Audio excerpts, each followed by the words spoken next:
Where do you think you'd be without the diversion process? Short answer, dead or in prison. The JRB really helped me be the person who I am today.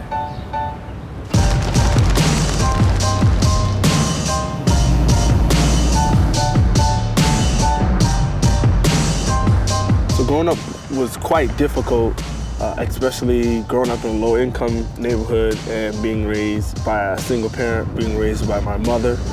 Got to see all of the things you see in urban cities, such as being around drugs, being around violence. So I did get a taste of that as I was younger, but it was something that I tried my best to stay away from.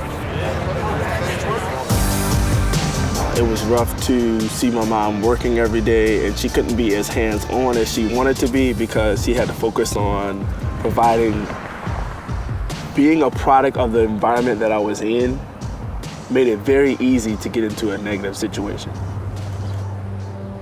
It was a fight that happened in Spanish class with a classmate. I went up to a kid and smacked him, all because I was playing into sort of being cool and wanted to be the big bad guy. And it played into the immaturity that I had at the time.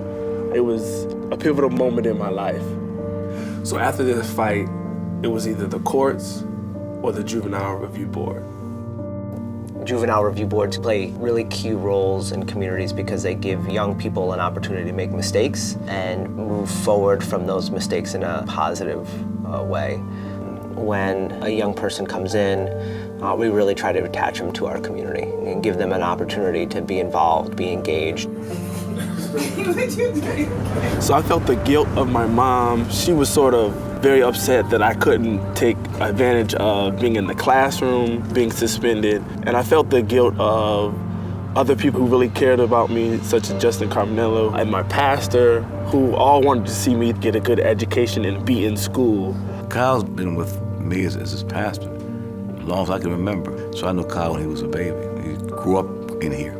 Got involved in a fight with another kid. And so when I interacted with Kyle, I said, man, you gotta stop and think about your future. You know, there's a great future ahead of you, and you can ruin it. It sort of pushed me and propelled me into a period that I wanted to change, that I wanted to be successful, and I wanted to be more serious about my education.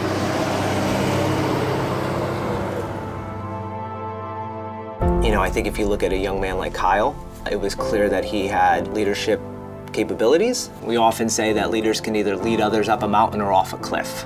So, you know, for us and Kyle, it was about giving Kyle mountains. Part of the new path that the JRB process afforded me was a chance at higher education. And I'm proud to say that I have a master's degree. I'm now teaching English to middle and high school students. And so I see myself in these kids. It motivates me to impact them. And I strive every day to be who I needed when I was younger.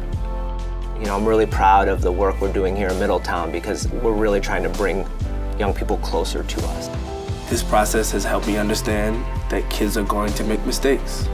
And it's our responsibility as a community to decide if we're going to focus on what they did or what they can become.